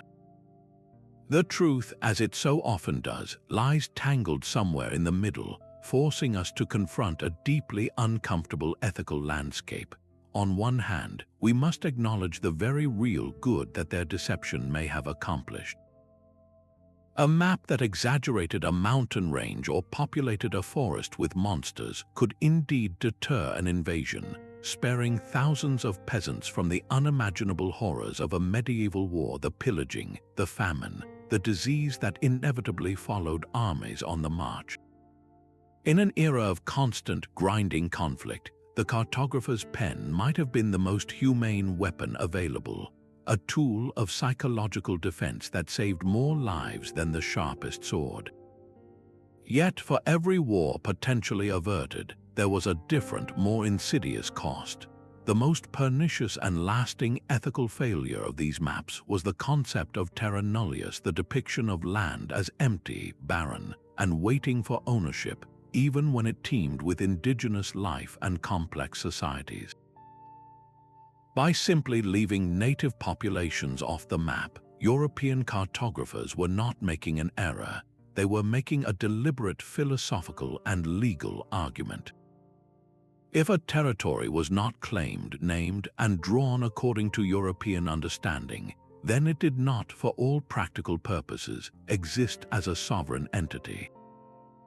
This cartographic erasure was the ultimate act of disrespect, reducing millennia of human history, culture, and connection to the land to a blank space on a page, an invitation for colonization. A map that showed a lush river valley in the Americas as unclaimed and vacant was essentially a dinner bell for conquistadors and settlers, providing the perfect legal and moral pretext for simply taking it. The map didn't just describe reality. It created a new, brutal reality where the rights of the original inhabitants were literally not on the map. This forces a direct and challenging line to our modern world. The borders that spark conflict today, in the Middle East, in Africa, in the Balkans, were very often not drawn by the people who lived there, but by distant colonial administrators hunched over maps in European capitals. They used straightedges to draw lines that cut through ancient tribal lands, ethnographic regions, and natural geographic units, creating artificial states ripe for internal strife. The legacy of the medieval cartographers' mind set the idea that power has the right to draw lines on a map without regard for the human consequences echoes in these modern disputes. We are still living with the fallout of borders drawn not for the people within them, but for the convenience and ambition of the powers that created them. Ultimately, the ethical dilemma asks us to consider the very nature of a map's truth. Is a map's primary duty to geographical accuracy, or is it to serve the interests of its creator and patron? These medieval masters clearly believed in the latter, operating in a moral framework where serving God, king, and country justified any manipulation. Their work challenges us to look at the maps we use today with the same critical eye. When we open a digital map on our phones, are we seeing an objective reality, or are we seeing a version of reality curated by a corporate algorithm, one that highlights certain businesses, routes, and political boundaries while obscuring others? The tradition of secret cartography is not dead. It has simply evolved, moving from candlelit scriptoria to Silicon Valley server farms. The question is no longer whether cartographers are visionaries or villains, but whether we, as consumers of maps, have the wisdom to see the stories they are telling us and the courage to question who those stories truly serve. The legacy of those medieval masters is not confined to dusty archives. It lives on in the very digital maps we consult every day on our phones and computers. We might believe that with satellite imagery and GPS, we have finally achieved a perfectly objective view of our world, a truth free from human bias. But the uncomfortable reality is that modern cartography is just as entangled with power and persuasion as it was in the age of vellum and quills. The patrons have simply changed. Instead of kings and popes, we have nation-states and trillion-dollar tech corporations, each with their own agendas that shape the digital landscapes we navigate. Consider the seemingly simple act of opening Google Maps to look at a contested border region. In different parts of the world, users are shown different versions of the same line. The border between India and China, for instance, or the status of Crimea, can shift depending on whether you are accessing the map from Delhi or Beijing, from Kiev or Moscow. This isn't a glitch, it's a deliberate corporate policy of compliance with local laws and political pressures.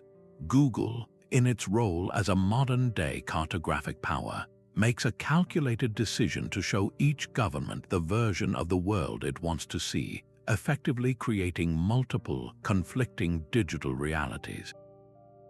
This practice, known as localized mapmaking, is the direct descendant of the medieval cartographer who drew one map for his king showing exaggerated defenses and another, less accurate version for public circulation. The goal is the same: to maintain influence and access by telling the patron what they want to hear, even if it means bending geographical truth. Beyond international disputes, this power to include or exclude has profound consequences for communities and resources. A government-sanctioned map might deliberately omit indigenous land claims to simplify resource extraction, or a corporate mapping service might choose to highlight certain businesses that pay for promotion while rendering entire neighborhoods virtually invisible. The algorithms that determine what appears on your screen are not neutral. They are designed by people with conscious and unconscious biases, and they are trained on data sets that often reflect historical inequalities.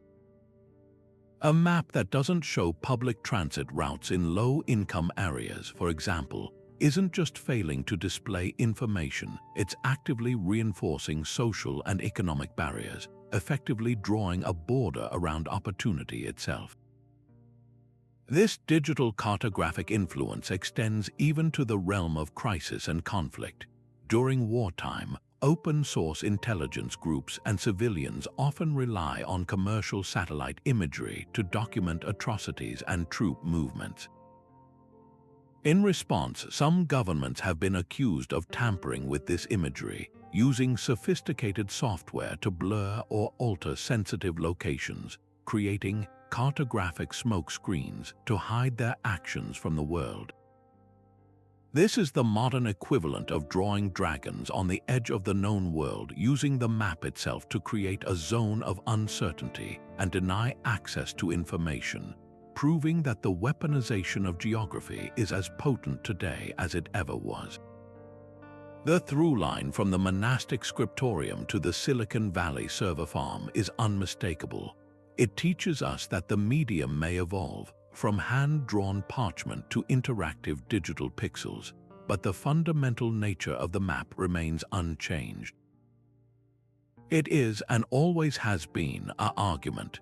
It is a statement about what is important, who holds power, and how the world should be seen. The real skill for us as modern users is to develop a new form of literacy, not just the ability to read a map, but to read the intentions behind it. We must learn to ask who created this map, who funded it, and what they might have gained by presenting the world in this particular way. By understanding the secret history of cartography, we arm ourselves against its modern manipulations, realizing that every time we open an app, we are not just looking at a map, we are looking at a carefully curated story, and it is crucial that we learn to read between the lines. But perhaps the most devastating impact of these cartographic divisions was how they paved the way for holy war. When Pope Urban II called for the First Crusade in 1095, he didn't just use words, he invoked a mental map that had been centuries in the making. He spoke of a sacred geography under threat, of a Christian world whose eastern flank had been violated. The maps his audience had seen or heard described in sermons showed Jerusalem at the center of this world, now encircled by monstrous infidels. This wasn't merely a political conflict over territory. It was a cosmic battle between order and chaos, between the divine and the demonic, all vividly illustrated on the parchment prophecies that guided their world. The crusader marching toward the Holy Land carried this mental map with him. It justified incredible brutality because one cannot commit atrocities against monsters, one only purges them. The same symbolic language that made foreign lands terrifying also made their inhabitants less than human, transforming conquest into crusade and massacre into mission. This process of cartographic othering did not end with the medieval period. Its legacy is etched into the modern world's deepest conflicts. The arbitrary borders drawn by colonial powers in the 19th and 20th centuries often followed the same logic, dividing ethnic and religious groups with the same disregard for local reality that medieval popes showed when dividing continents. The difference is one of technology, not intention. The line between Christendom and Dar al-Islam, first imagined on a vellum map, evolved into the modern concept of East and West, a cultural border that continues to shape international politics, migration policies, and even personal prejudices today. These divisions are so deeply embedded in our collective consciousness that we often forget they were, originally, choices, deliberate acts of cartographic persuasion designed to create a world of us and them. The maps have faded, but the borders they drew in the human mind remain, proving that the most enduring frontiers are not those made of stone and mortar, but those built from stories, symbols, and the powerful, perilous art of persuasion. Beneath the beautiful illustrations and authoritative script of a medieval map often lay a second, hidden text, a clandestine layer of information accessible only to those who knew how to look. These cartographers were not just artists and geographers. They were early masters of cryptography, embedding secrets into their work using ingenious methods designed to bypass the prying eyes of rivals and spies. One of the most common techniques was the use of anagrams, where the letters of a place name or a descriptive phrase were deliberately scrambled. A village innocently labeled Northelm on the map might, to a knowledgeable commander, be an anagram for North Elm, a coded signal that this was a designated mustering point for troops under the cover of a specific, identifiable tree. This simple trick allowed vital information to be hidden in plain sight, its meaning obscured from anyone without the pre-arranged key to unravel the puzzle. Beyond scrambled words, cartographers employed acrostics, a clever literary device where the first letter of each word in a seemingly benign sentence spelled out a covert message. The caption describing a coastal region might read, "King Edward's gallant ships often patrol these narrow estuaries." To most readers, this is just a flowery tribute to naval power. But to an initiated officer, the first letters of each word, KEGSOPTNE, could be a cipher for a specific, pre-agreed instruction or a warning about hidden sandbars only passable at certain tides. This method was particularly effective because it woven the secret directly into the decorative flourishes of the map, making it virtually undetectable to anyone not specifically looking for it. The map's beauty became its best camouflage. For the most sensitive communications, cartographers turned to the science of invisible ink. A common method involved using a sharp stylus to make tiny, nearly imperceptible indentations in the vellum, creating a message that could only be read by holding the map at a specific angle to the light to see the shadows in the grooves. Even more sophisticated was the use of organic, sympathetic inks. A cartographer could write a secret message using a fine brush dipped in lemon juice or onion juice. Once dry, the writing would be completely invisible on the pale vellum. The recipient, knowing the secret was there, would gently warm the parchment over a candle flame. The heat would cause the organic compounds in the juice to caramelize, turning brown and revealing the hidden text clear as day. This allowed for an incredible range of deception. A map given to a suspected double agent could show false fortifications and misleading mountain passes, while the same map, when warmed by a loyal ally, would reveal the true landscape, the real troop positions, and the safest routes hidden between the lines. The power of this layered deception is perfectly illustrated by a hypothetical but historically plausible scenario. Imagine a map of a region gripped by a rebellion. To any casual observer or an enemy scout who might capture it, the map appears standard. It shows a dense, unremarkable forest labeled with a common local name. But for the royal generals, that forest holds a secret.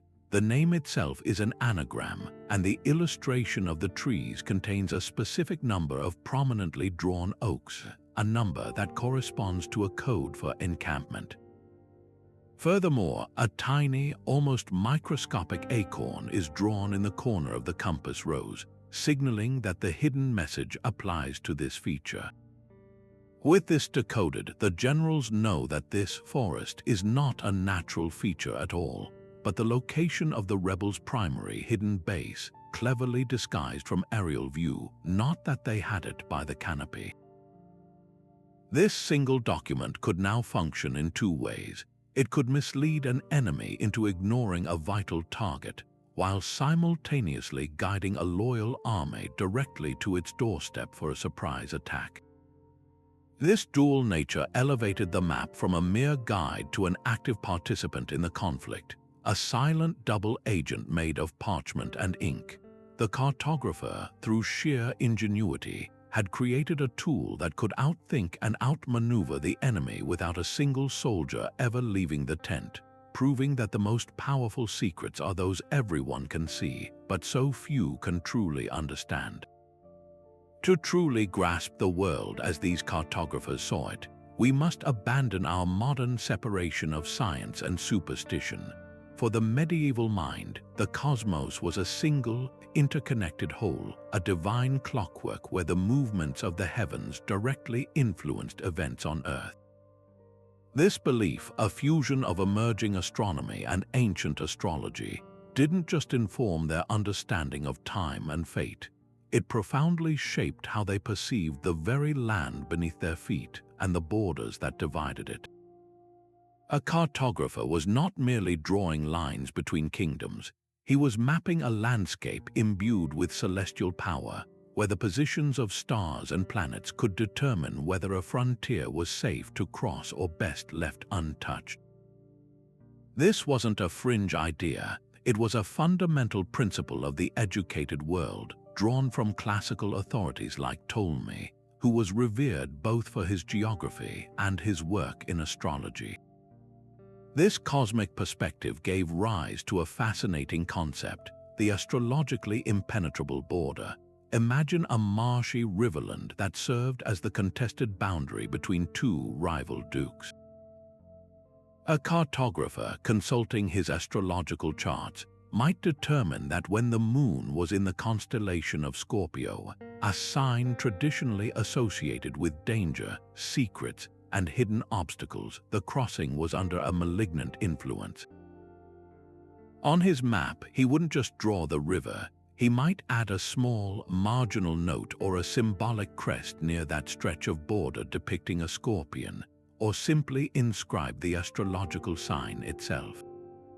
For a military commander or a merchant caravan leader planning a journey, this was not a frivolous decoration. It was a critical risk assessment. To attempt a crossing during this inauspicious time was to invite disaster, an ambush, a sudden storm that would sweep away the baggage train, or an outbreak of fever among the men.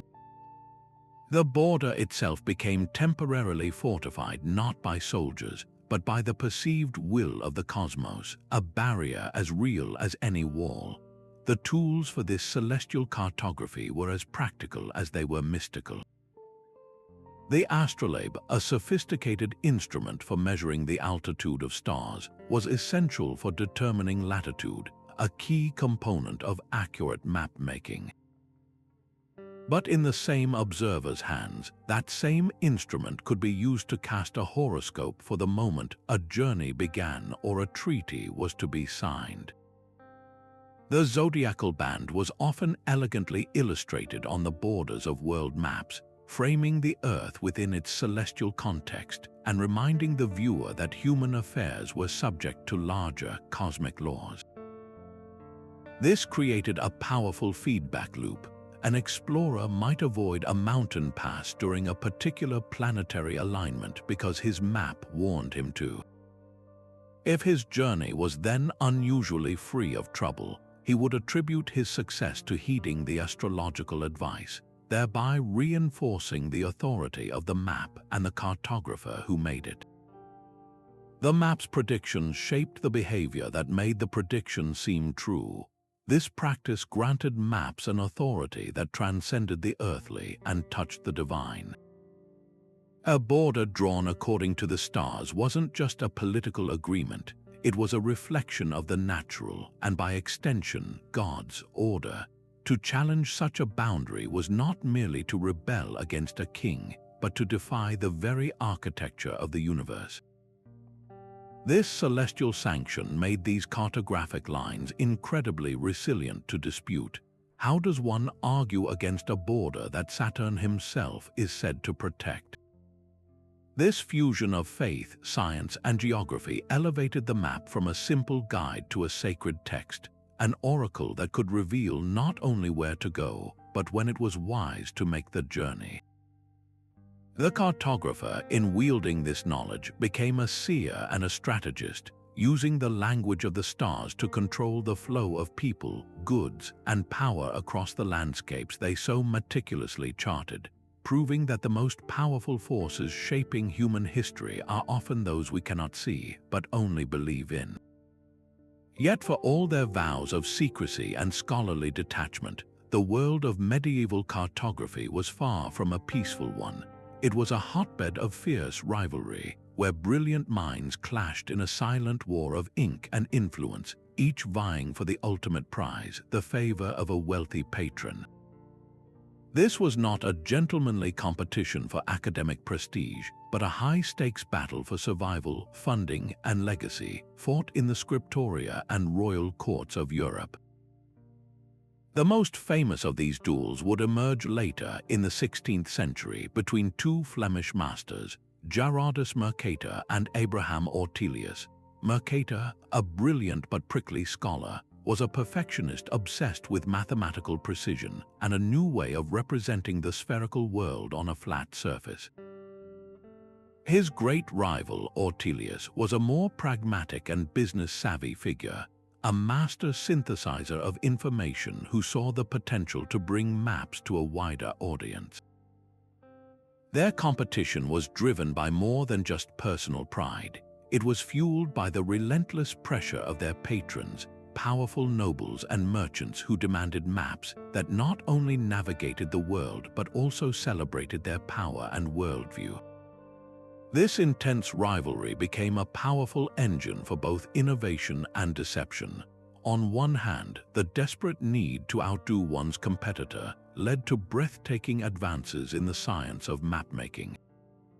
Mercator's relentless pursuit of a solution for sailors who struggled to plot straight courses on existing maps with curved longitude lines resulted in his revolutionary projection in 1569. This system transformed navigation by representing lines of constant course, known as room lines, as straight segments, making it infinitely easier for mariners to chart their path across the oceans. It was a work of sheer genius born from a competitive drive to create the most functional maritime tool imaginable. Meanwhile, Ortelius pursued a different kind of innovation. In 1570, he published the Theatrum Orbis Terrarum, or Theatre of the World, which is considered the first modern atlas. His breakthrough was not in a new projection, but in the monumental task of compilation and comparison. He gathered the best available maps from across Europe, critically evaluated them, standardized their sizes for binding, and presented them in a single, coherent volume. This made geographic knowledge more accessible and comparable than ever before, a commercial and scholarly coup that infuriated and inspired Mercator in equal measure. Yet for every genuine innovation, there was an equally powerful incentive to distort. A map was a public relations tool for the state or the individual who commissioned it, and cartographers knew their continued employment depended on pleasing their paymasters. This often meant deliberately skewing geography to feed national pride or justify political ambition. The most famous and enduring example of this is the very same Mercator projection. While brilliant for navigation, its mathematical model drastically exaggerated the size of landmasses as they moved away from the equator. This had the effect of making the colonial powers of Europe, especially Mercator's native Flanders and its neighbors, appear vastly larger and more significant than they actually were. On his map, Greenland appears larger than Africa, when in reality Africa is 14 times larger. Scandinavia looks roughly the same size as India, though India is 3 times larger. This wasn't a simple error. It was a visual reinforcement of a burgeoning Eurocentric worldview, a cartographic declaration that Europe was the center of the world, both geographically and politically. It created a psychological border between the civilized, oversized West and the undeveloped, shrunken global South, a bias embedded in classrooms and minds for centuries. The rivalry between these giants and their many lesser-known contemporaries demonstrates a crucial, uncomfortable truth. The borders and perspectives we inherit from historical maps are rarely pure reflections of geographical reality. They are often the direct products of personal ambition, political pressure, and the burning desire to win a patron's gold. Every map is an argument, a carefully crafted piece of persuasion that reveals as much about the maker and his context as it does about the land it depicts. The lines we take for granted were often the result of a behind-the-scenes deal, a strategic exaggeration, or a deliberate choice to favor one nation's claim over another's.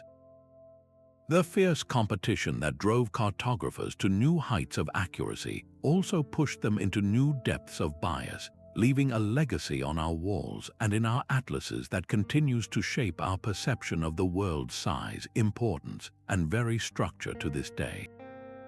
Today, these magnificent maps are far more than historical curiosities. They are priceless artifacts, carefully preserved under climate-controlled glass in the world's greatest libraries and archives. Handling them requires white gloves, a steady hand, and a reverent touch, for they are incredibly fragile. The very vellum they are drawn on, made from calfskin, is susceptible to fading, tearing, and decay.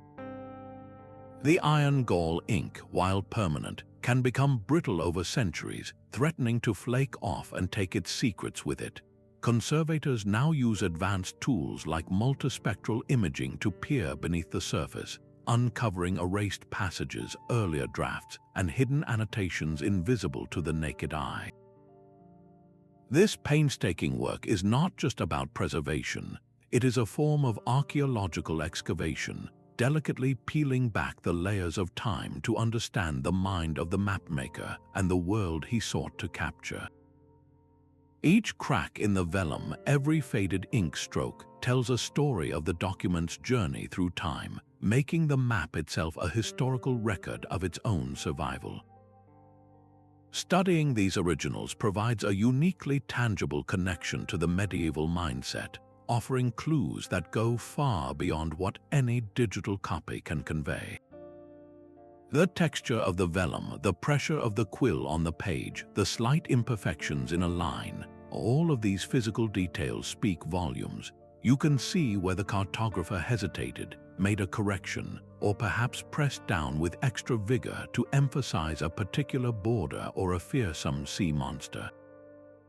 The choice of colors, from the lavish use of gold leaf for holy cities to the ominous greens and grays for unknown territories, was a deliberate and expensive decision, revealing what the patron and creator deemed most important. The wear patterns on a map are equally telling. The corners that are most darkened and softened from constant handling often indicate the regions of greatest interest or controversy, showing us which borders were most frequently scrutinized by anxious rulers and strategists. These physical objects allow historians to engage in a silent dialogue with the past, asking not just what the map shows, but how it was made, used, and valued. Perhaps no single map better illustrates the modern power of these medieval artifacts than the controversial Vinland map. Its discovery in the mid-20th century caused a seismic shift in historical understanding. Here was a document that appeared to be a medieval world map, but it depicted a large landmass west of Greenland labeled as Vinlandia Insula, seemingly corroborating the Norse sagas that told of Viking expeditions to North America long before Columbus. If authentic, it was revolutionary proof of pre-Columbian transatlantic contact, a cartographic bombshell that would rewrite history books. The map became an instant celebrity, a priceless treasure that seemed to solidify a new, earlier border between the Old World and the New. Its allure was undeniable, offering a dramatic new origin story for the European discovery of America, and instantly becoming a potent national symbol for those who championed the Norse narrative. However, the Vinland map story is also a cautionary tale about the fierce debates these artifacts can ignite. Almost immediately, questions about its authenticity arose. The ink was subjected to rigorous chemical analysis, and the results have been the subject of intense, ongoing scholarly warfare. Some tests suggested the ink contained a modern compound, anatase, that would not have been present in medieval iron gall ink. Others contested these findings, arguing the compound could have formed naturally over time. The debate has raged for decades, fought in scientific journals and academic conferences, with each new analysis fueling the fire. The map is no longer just a historical document. It is a litmus test for belief, a proxy in a much larger conflict over national pride, scholarly legacy, and the very methods we use to determine truth. It demonstrates that a line drawn on a piece of old parchment is never truly settled. It can be reactivated centuries later to draw new borders in the world of academia and public opinion. This active, contentious role is what truly defines these maps as living artifacts, not static relics. They continue to be active participants in modern scholarly and political discussions. A map detailing the ancient borders of a region in the Middle East or the Balkans can be pulled from an archive and used as evidence in contemporary territorial disputes, its faded lines wielded like legal briefs to justify modern claims to land and resources. Conversely, maps that clearly show the historical presence of cultures and kingdoms that were later erased can become powerful tools for indigenous groups and marginalized peoples seeking to reclaim their heritage and assert their sovereignty. The map is a silent witness, and depending on who is reading it and how, its testimony can be used to build up or tear down the borders of the modern world. They prove that geography is never just about the past. It is a constant negotiation, and these centuries-old documents remain key pieces on the global chessboard, their power to shape reality undiminished by the passage of time. Long after these maps were locked away in royal vaults, their spirit escaped into the very air of storytelling, whispering to authors and dreamers who would build entire worlds from their cryptic clues. The medieval cartographers' greatest legacy may not be in the borders they enforced, but in the boundless fictional universes they inspired, where geography itself becomes a character of mystery and magic. You can see this profound influence most clearly in the works of J.R.R. Tolkien, a scholar who was intimately familiar with ancient maps and languages. His meticulous mapping of Middle-earth is not a mere backdrop for his stories, it is the story. The misty mountains are not just a range Tolkien drew, they are an impenetrable barrier that divides cultures and dictates the entire narrative arc of the Fellowship of the Ring, forcing the characters into the darkness of Moria. The cursed Dead Marshes and the bleak land of Mordor are direct descendants of those medieval map regions, marked with monsters and peril, psychological landscapes as much as physical ones.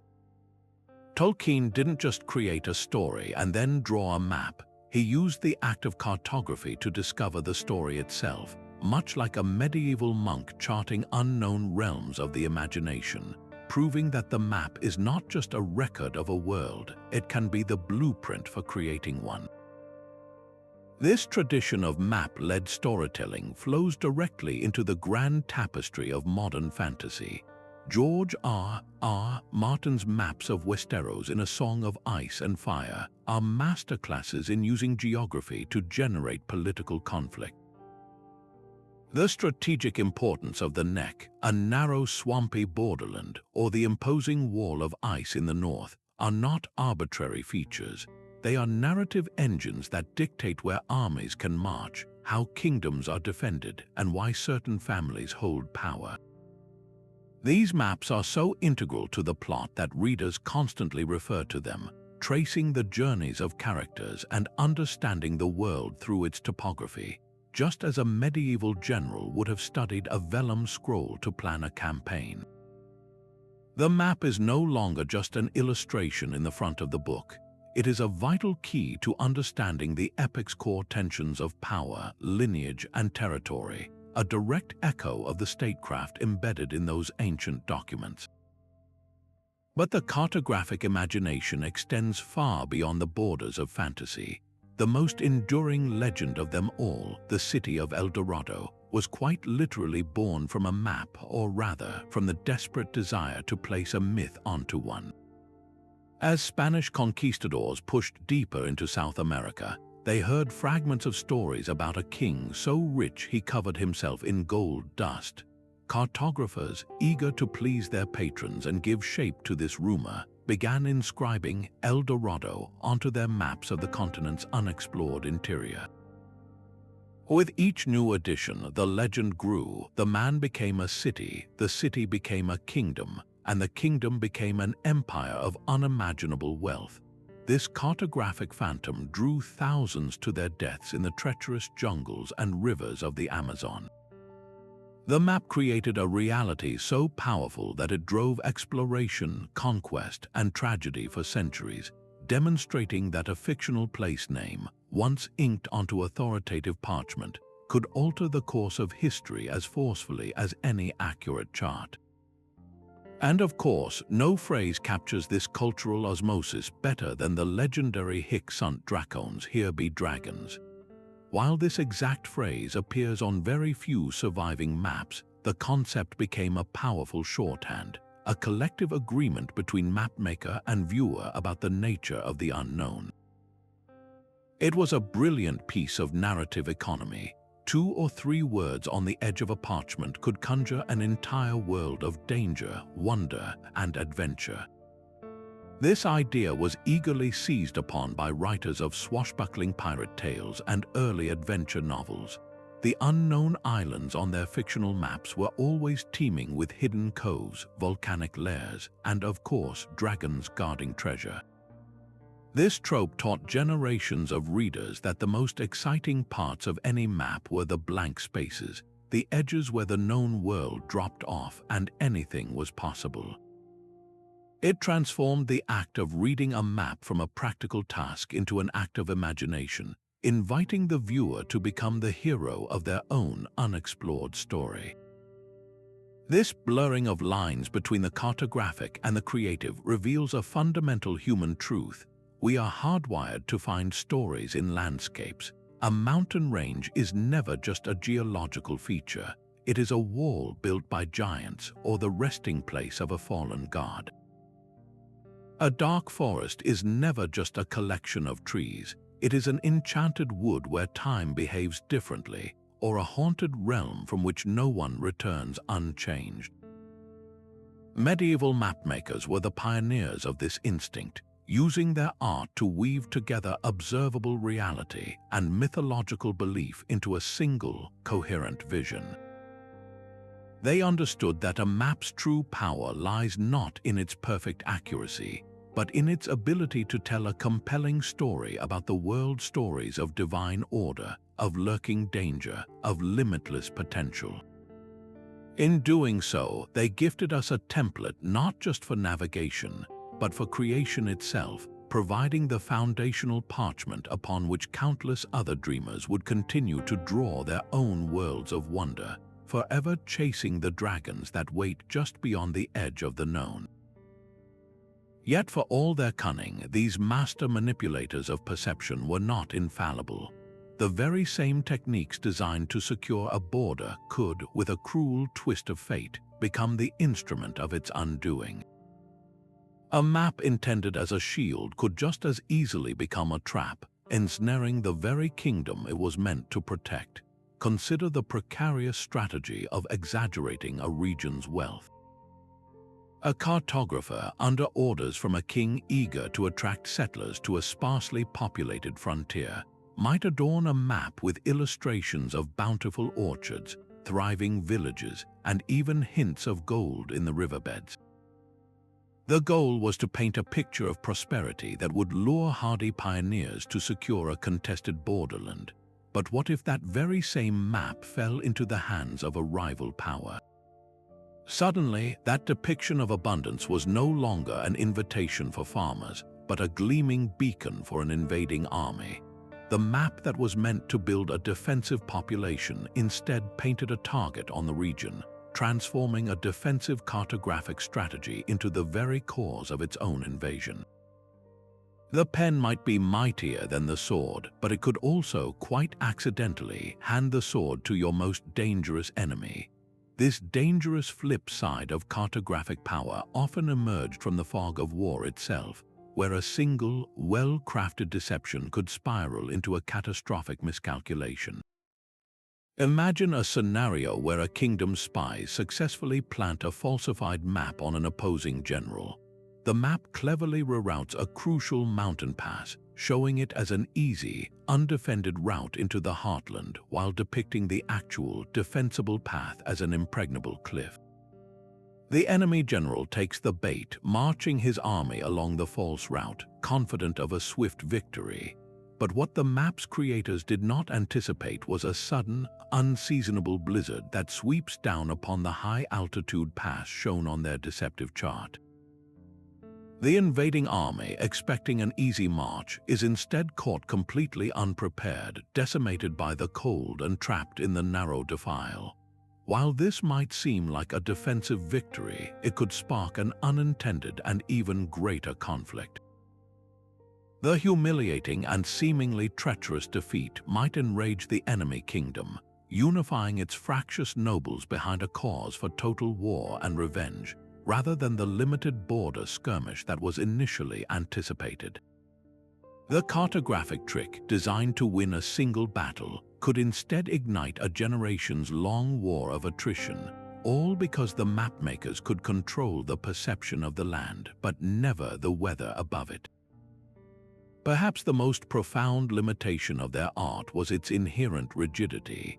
A map is a snapshot, a frozen moment in time that claims to represent an eternal truth.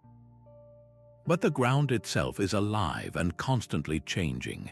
A river shown as a formidable border on a meticulously drawn parchment could, over a decade, change its course dramatically due to a series of floods, silently shifting the very reality of the frontier it was meant to define. A dense forest, illustrated as an impenetrable barrier and a haven for monsters, could be gradually cleared by settlers, slowly erasing the natural defense that the map promised would last forever. The cartographer's lines, so bold and certain on the vellum, were forever playing a desperate game of catch-up with a world that refused to stay still. Armies would arrive at a coordinate expecting a strategic stronghold, only to find a silted-up harbor or a landslide-blocked valley, their campaign plans rendered useless by the silent, relentless work of nature.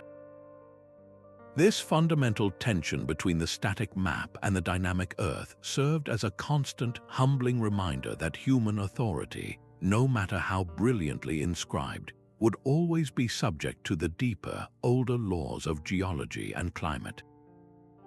This legacy of unintended consequences offers a crucial cautionary tale that echoes directly into our modern world of satellite surveillance and digital dashboards. Today's strategists, from military generals to corporate executives, place an immense, often unquestioning faith in the absolute accuracy of their geographical data. They trust the real-time GPS tracker, the high-resolution satellite image, the algorithmically generated terrain model. But these are simply our era's vellum and ink, incredibly sophisticated, yet still fallible representations of reality. A GPS signal can be spoofed, a satellite image can be digitally altered, and an algorithm can be fed biased data that reinforces a flawed strategic assumption. The danger now is not a lack of information, but an over-reliance on it, a belief that the map is so perfect that we no longer need to look out the window. The medieval cartographers teach us that every map, no matter how advanced, is ultimately a story told by its creator, filled with intentional designs and unconscious biases. Their greatest lesson is that the most dangerous border of all is the one we fail to see, the fragile line between confident representation and messy, unpredictable truth. The map is a guide, never a god, and those who forget the difference risk walking blindly into a trap of their own making. Yet for every grand strategy conceived in a king's chamber and every border that held without a fight, we must remember the quiet, often tragic human price paid by the cartographers themselves. These were not faceless functionaries, but individuals who lived with unimaginable pressure, their fates hanging on the accuracy of a coastline or the political winds of a capricious court. Many toiled in near-total isolation, spending decades in dim scriptoria or on perilous journeys, their eyesight failing from countless hours of painstaking work by flickering candlelight. They sacrificed family, freedom, and often their health for a singular, all-consuming purpose, their names erased from history while the maps they created shaped its course. Theirs was a life of profound loneliness, bound by oaths of secrecy that prevented them from ever boasting of their world-altering achievements. Their greatest legacy, a beautiful and deceptive artifact that would never bear their signature. The most chilling risk, however, was far more sudden and brutal. In an age where geographic knowledge was state secret, a cartographer who made an error, or worse, was suspected of disloyalty, faced dire consequences. An incorrectly placed mountain range could lead an army into an ambush. A deliberately altered border on a map given to a rival could be construed as an act of treason. The punishment for such offenses was not a loss of patronage, but a loss of life. Historical records are predictably silent on these grim events, but we can piece together the terrifying reality from the fate of other courtiers who fell from grace. A mapmaker who displeased a powerful patron like Henry VIII of England or Philip II of Spain could easily find themselves imprisoned in a dank tower, their tools taken away, their life forfeit over a perceived slight etched in ink. In more extreme cases, execution for espionage or treason was a very real possibility, a public and gruesome end meant to deter others from similar betrayals. Consider the profound courage of the anonymous surveyor tasked with correcting a sovereign's error. Imagine a king, utterly convinced of his rightful claim to a wealthy valley based on an old, flawed map. His cartographer, having gathered new intelligence from trusted scouts or perhaps even a clandestine trip, knows the truth. The valley belongs to a neighboring duke, and claiming it would spark a disastrous and unwinnable war. The cartographer now faces an impossible choice: remain silent and allow his king to march to catastrophe, or speak up and present the new, accurate map, directly challenging the monarch's conviction and pride. Choosing truth was an act of immense bravery. It risked not just professional ruin, but a charge of sedition for undermining the king's divine right to rule. That single act of integrity, drawing a corrected line based on fact rather than pride, could prevent the deaths of thousands of soldiers and the devastation of entire regions. The cartographers' personal sacrifice, whether it was their career, their freedom, or their life, became the unseen cost of peace, a quiet heroism that would never be celebrated in song or story. This human element transforms our understanding of these documents from mere historical artifacts into testaments of immense personal risk and moral conviction. It forces us to see beyond the ink and vellum to the trembling hand that held the quill, the anxious mind that calculated the political fallout of every dash and dot. These maps were not created in a vacuum of academic curiosity. They were born in an atmosphere of fear, ambition, and sometimes profound courage. A single line was never just a line. It was a decision that could ensure a kingdom's prosperity or condemn it to ruin, a declaration that could bring honor to a family or see it erased from history. The borders we so often take for granted, the ancient divisions that seem to have always existed, were in fact forged by the skill, the silence, and sometimes the blood of these forgotten artists, reminding us that the true weight of a map is not measured in gold or parchment, but in the human spirit it took to create it. As we've journeyed through the shadowy world of medieval cartographers, we've seen how their pens drew borders that armies respected, not through force but through cunning and creativity. These masterminds remind us that power isn't always wielded with swords, sometimes it's etched in ink and vellum. Their legacy challenges us to question the maps we use today, to look beyond the lines and see the stories they tell. Let's carry this curiosity forward, exploring the hidden histories that shape our world. If this journey has inspired you, share your thoughts in the comments and subscribe for more deep dives into history.